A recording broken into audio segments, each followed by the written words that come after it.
Good morning, everybody. They give me 30 minutes, but John ate up 12 of those with that joke. So I really don't know what we're going to do now. Good morning. It's so good to see all of you here this morning. For those of you joining online or watching this on a Wednesday afternoon, thank you for taking your time to join in. My name's Jimmy. I'm the executive pastor here at Crossroads. So we are actually going to jump back into our series, The Healing Circle. We had a couple of weeks with some special sermons. We had our associate pastor, Brooke Weens, who did an absolutely amazing job welcoming everybody to Pride Month. We had a special guest last week, Carlos Rodriguez from the Happy Givers. He was here to bless us during the annual Partners in Hope Gala. I actually have some information to share about the gala, which I'll do before we leave today. And I forgot, we sprinkled in an online-only weekend in there as well. So if you'll do me a favor, if you join me, we are going to Wayne's World our way back in time to Easter. So, doo-doo-doo, doo-doo-doo, doo-doo. Did I age myself there? All right.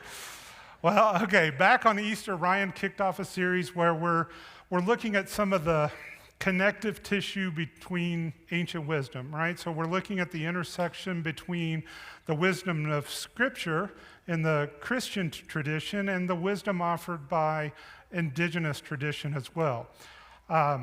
This is all in a message of seeking some individual wellness.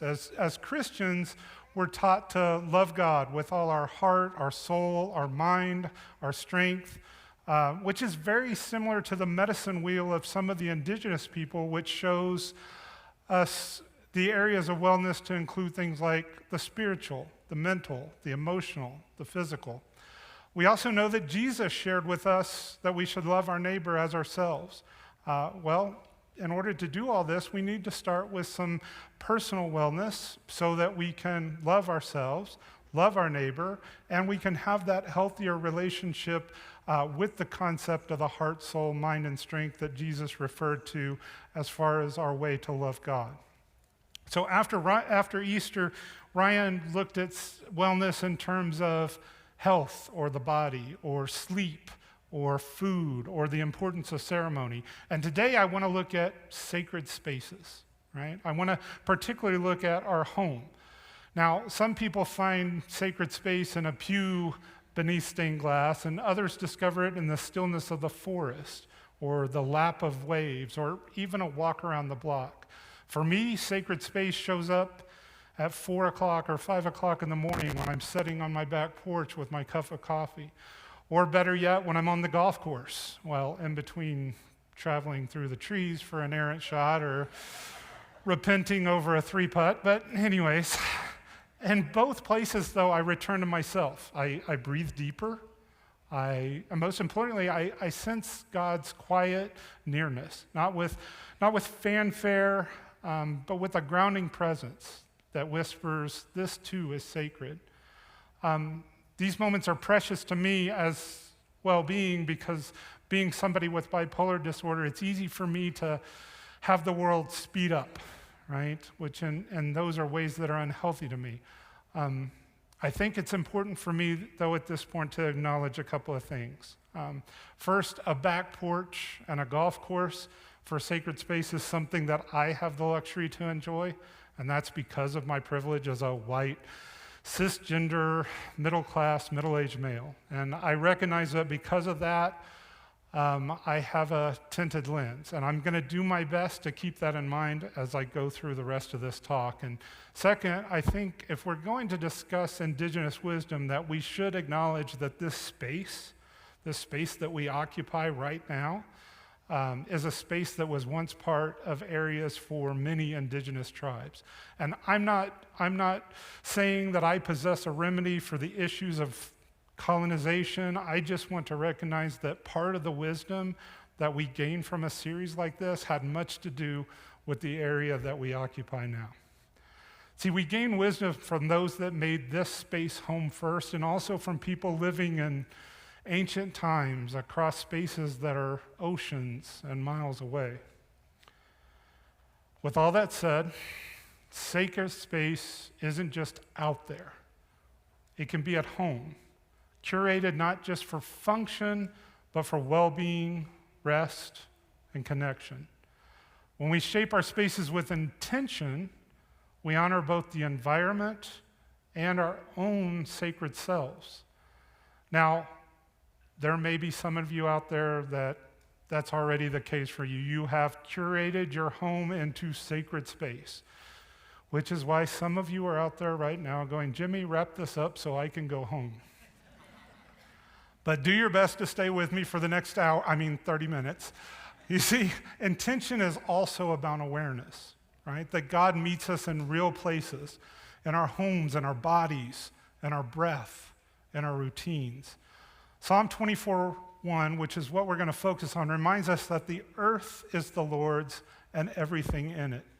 This just isn't theology, right? It's a way of seeing the soil, the air, our kitchens, our commutes, all belong to God.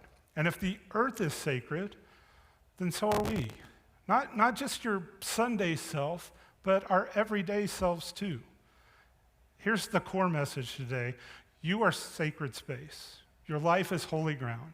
Your home can be a sanctuary or sacred space, and the earth itself is not just a resource. It's also a sanctuary or sacred space. When we live with that kind of reverence, it doesn't just shape how we pray, how we meditate, how we practice mindfulness. It transforms how we live. So what's the issue anyway? Let's be honest, we're exhausted. Anybody out there exhausted? All right, way too many of you.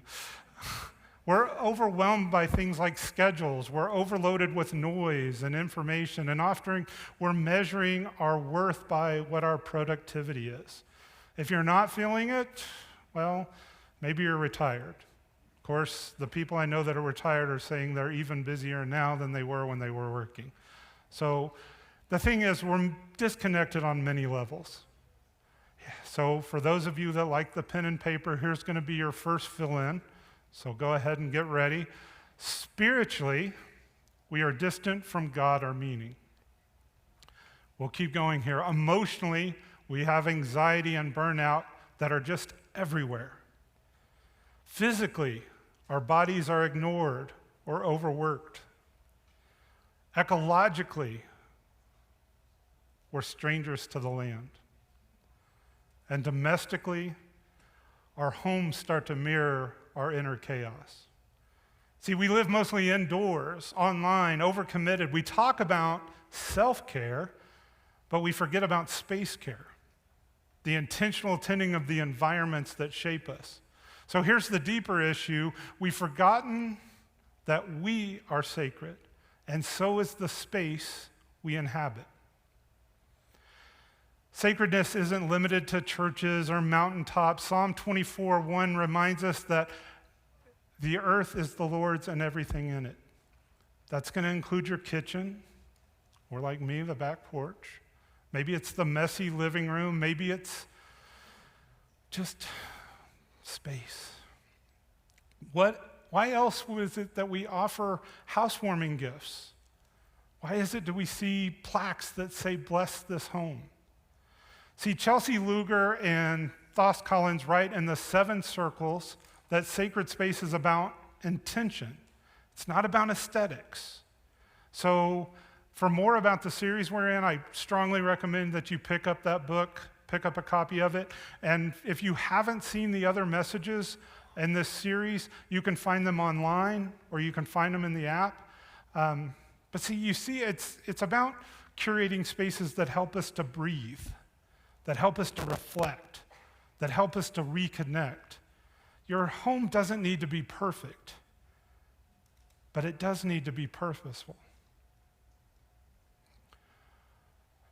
What if we didn't have to go anywhere to feel close to God? What if your home could be a sanctuary or a sacred space? Not because it's fancy, but because it's filled with presence and it's filled with care. The issue isn't just burnout or climate crisis, it's disconnection from the sacredness of the everyday. But the good news, we can return. We can return to the sacred, perhaps even to God. Also to ourselves, to the sacred ground right beneath our feet.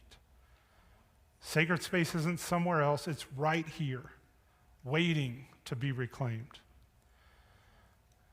So what wisdom does from Scripture intersects with Indigenous wisdom? One of the most beautiful things about Psalm 24, the earth is the Lord's and everything in it, is how it bridges worlds. It doesn't just speak to the theological imagination of the Hebrew Scriptures. It resonates deeply with the wisdom of Indigenous people across the globe. Biblical wisdom and Indigenous wisdom both begin with a sacred orientation toward place. The earth is alive, sacred, relational, not an object to dominate, not a backdrop for human activity, but a living, breathing expression of divine presence. In Scripture, Genesis 1, Genesis 2, Exodus, the Psalms, Jesus, all make connection to sacred spaces. Genesis 1 tells us that creation's not just good, but very good. Genesis 2 shows humanity formed from the soil itself. We are earth's creatures. In Exodus, Moses meets God through a burning bush, literally a plant, and must take off his shoes because he's on sacred ground. The Psalms are full of language about rivers clapping their hands, or mountains singing, or all creation praising God. Jesus retreats to the wilderness. He teaches from a boat or a hillside. In parables, he invokes seed and soil, and is ultimately raised in a garden. In Indigenous wisdom, the land is not a possession. It's a relative. It's a teacher, a sacred story bearer. Many Indigenous traditions will speak of Mother Earth or Grandmother Moon, terms of reverent kinship, not utility. Ceremony happens outdoors in rhythm with seasons and stars and cycles. Healing is communal, it's holistic, restoring harmony between people and land and spirit, home and ancestors, and where they meet. Both traditions honor the earth as a sacred gift, not a disposable resource. Both affirm that divine presence is not confined to a temple or a church. God is found in the water and the wind and the fire and the soil, but most importantly, at home. Both teach us that well-being is deeply connected to how we relate to the land and also to the spaces that we inhabit.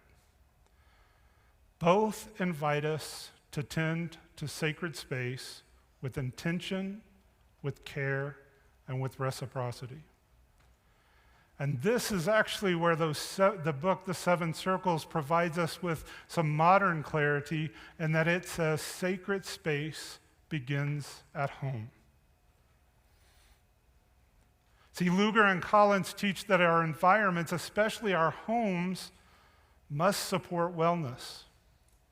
Sacred space isn't about your square footage. It's not about your furniture style. It's about curating our spaces, even with small steps, so that they promote rest, they promote healing, balance, spiritual attentiveness. A sacred home's not necessarily a quiet home. It's not necessarily a tidy one. It's not even a peaceful one all the time. But it is a space of purpose, a space shaped to honor our values, to honor our relationships, a space shaped that's going to remind us that even in chaos, that we belong. We belong to God, we belong to one another, and we belong to this earth. So I ask you, what if your kitchen table is an altar of connection? What if your bookshelf is a collection of prayer or meditation? What if that bed is not just where you crash, but where you surrender your body to healing? What if your home is not just where you live, but it's how you live? We often assume sacred space must be set apart, a sanctuary far from ordinary life. But see, when biblical and indigenous wisdom come together, we're reminded sacred space can be right where we are if we approach it with the right care and the right awareness.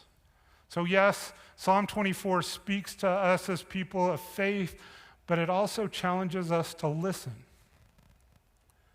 Listen to those who have long understood the land, the home, and the human spirit are inseparable. To those who know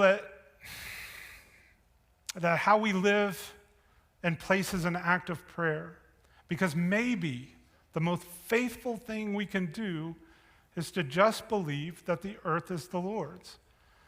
But to live like every room we walk through, every meal that we prepare, every space we tend is part of that holy belonging. So let's not breeze through Psalm 24:1 like it's poetic window dressing for the rest of the sermon. There's something radical embedded in it. The earth is the Lord's and everything in it. That little word, everything, is doing a whole lot of work. It means there's no line between the sacred and the secular, no checklist of what counts as sacred and what's just ordinary. It means your kitchen table is as much an altar as any communion rail. Your living room space, that couch, can be a sanctuary or a sacred space. Your bedroom, your bathroom, your mirror, your entryway cluttered with shoes, all of it belongs to God. All of it can be part of your spiritual life. Whether it's your morning commute, can be a pilgrimage. Your tired body at the end of a long day is not a failure. It's a holy vessel that carried you through it all. Your home, in all its imperfections, can be a temple, curated not for perfection, but for presence. In other words, don't miss this because it's too easy to. It's easy to miss the sacredness of your own life. When you're running late, you spill coffee on your shirt, the dishes are piling up, the laundry is miraculously multiplied. When your house feels more like chaos than calm, when you feel more like a mess than a miracle, but sacred space isn't just for the mountaintops or the monasteries. It's in the mundane moments. It's in that 10 minutes that you get to sit in silence. It's the laughter that will suddenly interrupt our anxiety, that pause in the hallway. It's the meal that was been reheated for the third time that still somehow tastes like comfort. Sacredness lives in how we inhabit a place. Holistic wellness through sacred spaces means remembering that joy is sacred, rest is sacred, grief is sacred, play is sacred, your home is sacred, you are sacred. It means the small things matter. Lighting a candle not just for ambiance, but for attention. Making your bed like it's an act of kindness to your future self. Watering a plant, and remember, you are part of what grows. Saying thank you before a meal, even if it's leftovers, even if it's fast food, because gratitude is a doorway to the divine. This isn't about being more religious. It's about being more aware, because awareness is where sacredness starts. When you're aware, you move more slowly. You breathe more deeply. You speak more gently. You stop bulldozing your body, your schedule, your relationships, and you start treating them like sacred space. And dare I say, holy ground. And when we live with that kind of awareness, we don't just feel better. We become better, more centered, more peaceful, more grounded, more capable of healing ourselves and our homes. So don't miss this. The sacred is not hiding. It's been there the whole time, in your home, your breath, your dishes, your daily routines, waiting for you to notice. So how can I live this in my everyday normal life? Let's be honest. Most of us are not on our way to a monastery or a retreat. We're juggling carpool lines and Zoom meetings and decisions about dinner or that laundry that seems to be endless. So how do we live with sacred awareness in the middle of all that chaos? Here's the good news. You don't have to escape your life to find sacred space. You just have to notice it. Sacredness isn't found in the absence of noise, but in your attention to what's already there, what's already here. And it's found in love. Love of God, love of neighbor, and love of yourself. Jesus holds them together. So does Indigenous wisdom through that medicine wheel, which reminds us that healing and wholeness are circular. Body, mind, heart, and spirit, all in balance for ourselves and for our communities. Your well-being blesses others.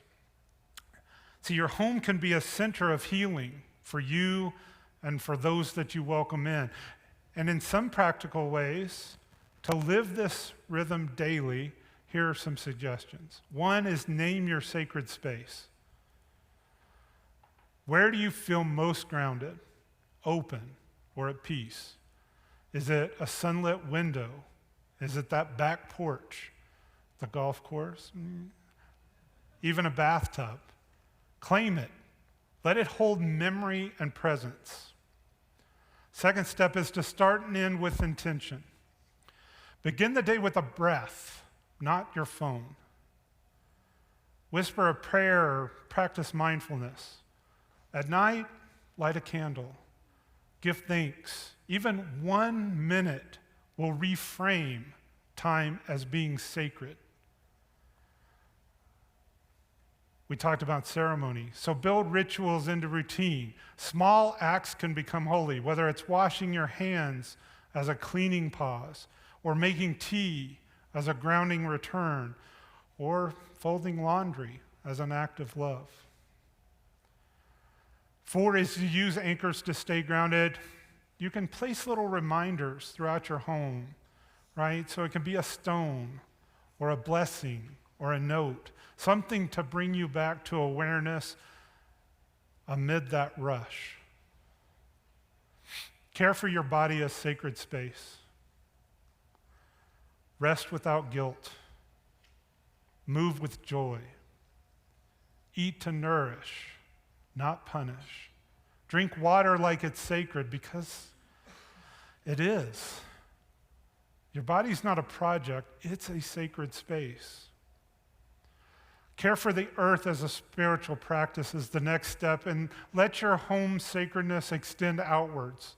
Reuse, compost, plant something, choose fewer and better things.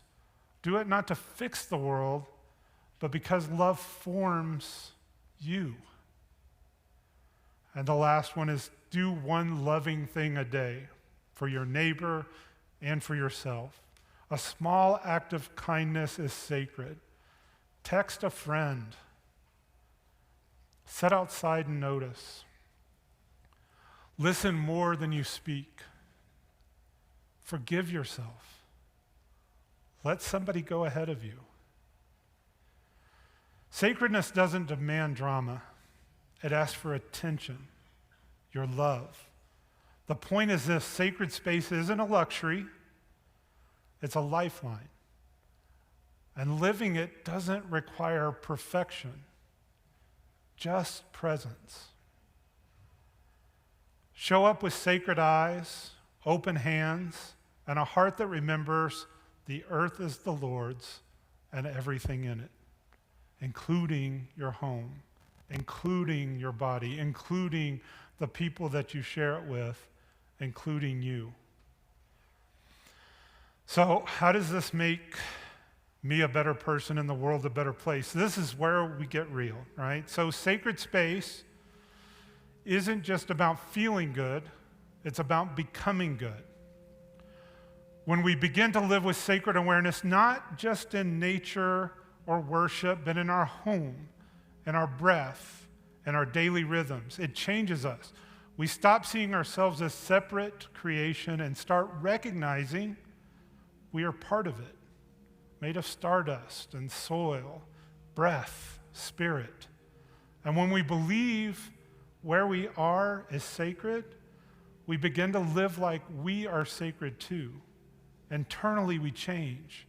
We live more gently with others, ourselves. We become less reactive, more reflective. We speak with kindness, more with grace, and we embody our worth. Yes, it begins at home, which becomes a training ground for the soul, a place for guilt-free rest, a space for grief to breathe and joy to grow, a reminder that healing starts where we live. Externally, things shift. We become more present. We become less distracted. We recognize the sacred in others, even the ones that annoy you. We make space for people to feel safe and to feel seen. And then there's the earth. Living with sacred awareness changes how we treat the world. We waste less. We reuse more. We choose more intentionally what enters into our home and what energy stays. We honor even compost. Yes, sacred rot is still a sacrament. Our homes become places where the earth is cherished, not used, where slowness is welcome, where belonging is cultivated. Because how we live in our space is a spiritual practice. It's one that doesn't demand perfection, just presence. Sacred awareness leads to sacred action, not through grand gestures, but small moments. Live with great love, asking someone how they're really doing, listening instead of scrolling, forgiving yourself, creating that nook for joy and stillness, letting your home be a refuge. This world doesn't need more perfect people, it needs more present people. People who treat their bodies as sacred, who shape homes of rest and renewal, who remember the earth is sacred, and that sacredness begins right where they are. When your home becomes a sacred space, your life becomes a blessing and your presence becomes a gift. And from there, sacredness ripples outward. It doesn't just make you better, it makes the world better. Because when we treat ourselves, when we treat each other and the earth as sacred, we begin to build. We build the kind of world that everyone deserves to belong to. So as we close our teaching with an invitation, we always ask, what is God inviting me into? And before I do that, let's just pause for a moment. Not metaphorically, but let's actually pause. So everybody inhale deeply and exhale. See that breath? That was sacred. You didn't earn it. You didn't schedule it. It was given right where you are. And that's the heart of God's invitation, not into pressure, not into performance, but into presence, into a slower, deeper rhythm, into wholeness, into wellness, into a life where sacredness isn't reserved for special moments, but is woven into the spaces that we already inhabit, especially the spaces that we call home. God's invitation is not about escape or arrival. It's about rootedness, It's about showing up fully, honestly, lovingly, right where you are, in the middle of your ordinary, beautiful, complicated life. Because home, your home, is sacred. Or if I can dare say it, holy ground. So what is God inviting you into? God is inviting you into a sacred way of living, a way that honors your home as more than just a shelter, a way shaped by reverence and reciprocity and restoration. So on that Connect card that you have the opportunity to check some boxes as a way to acknowledge what you personally feel God is inviting you in today. And the first of those is that reverence, that sanctifying the space you already live in.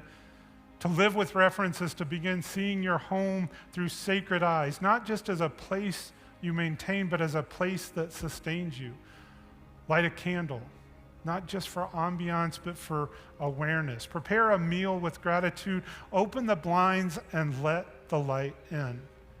Let silence have space between your sentences.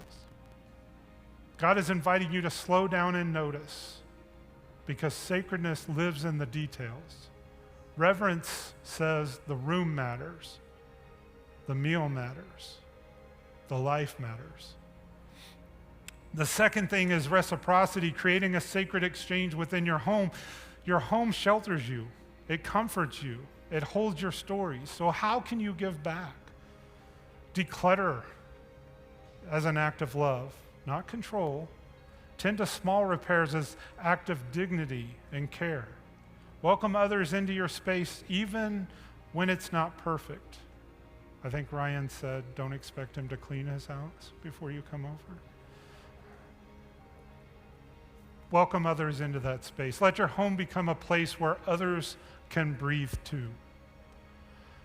God's inviting you to participate in mutual care, where home becomes a circle of giving and receiving. Reciprocity teaches us that sacred space is not just something we create for ourselves, it's something we share. And the third is restoration, letting healing begin at home. Restoration's not just about fixing what's broken, it's about returning to what is whole, even in small ways. Clean one space, not for productivity, but for peace. Restore your rhythm with some better rest. Let your home be a place where grief is honored and joy is allowed. Reimagine your surrounding as a place of spiritual and emotional repair. So where is God inviting you to begin healing in your actual life? Not an ideal life, not a future version, this one. And from this sacred center, you begin to extend that restoration outward. This isn't about doing more, it's about living more deeply. God's invitation is not about becoming someone else, it's about becoming more yourself, more rooted, more awake, more alive to love. And what that looks like, it will vary. For some, it's early morning coffee in the stillness. For others, it's folding laundry with intention. It might be setting the table. It might be journaling before bed. It might be letting light fall onto your favorite chair. It might just be laughter in the kitchen, a quiet prayer before sleep, or it's sharing meal with someone who needs it. Whatever sacred space looks like for you, it will draw you closer to what truly matters, closer to love, closer to life, closer to the presence of God here and now. So take a moment to ask, where is God inviting you to begin? Is there one of those boxes, one of those check marks that you can make on that Connect card that you want to connect? So is it, number one, reverence, and that I will seek to see my home not as background noise, but as sacred space, alive with divine presence? Or maybe it's number two, reciprocity. I will move from consuming to caring, nurturing the space that nurtures me. Or even three, restoration. I will participate in the healing of my home, my body, my relationships, and my small corner of the world. You don't need a new house. You don't need more time. You just need a new way of seeing. Because sacred space is not a reward. It's not an achievement. It's an invitation. And God is already there, just waiting for you to notice. Okay, now we come to a moment that we share together each week, and that's communion. There are spaces for communion up here at the front, or if you're at the table, the communion elements are there at your table. But I want us to look at this as a most quiet, powerful space of all, this communion table. See, each week we take a breath. We share communion together. It may not look like much, just a bit of cracker, just a small cup, but this space holds deeper meaning. More than a ritual or a tradition, it's a shared moment. It's a sacred space that's going to stretch from sanctuary to kitchen, parks to fellowship halls, where the ordinary becomes meaningful, where presence and connection are the true nourishment. The table reminds us that you're not alone. You belong. You matter. Sacredness isn't confined to things like stained glass or to silence. It lives in the act of gathering, and food prepared and passed, and hands reaching across difference, and the deep human need to be welcomed just as we are. Here you don't need all the answers. You don't need a perfect week. You just need to be open. You just need to be open to grace, to healing, to the idea that this right now is sacred space. So come not because you're flawless, but because you're invited, not to escape life, but to be fed for the journey, not because the table is fancy, but because it's real. Come with your questions. Come with your weariness. Come because shared space can be sacred space. Welcome to the table. Come and eat. The body broken for you, the blood shed for you.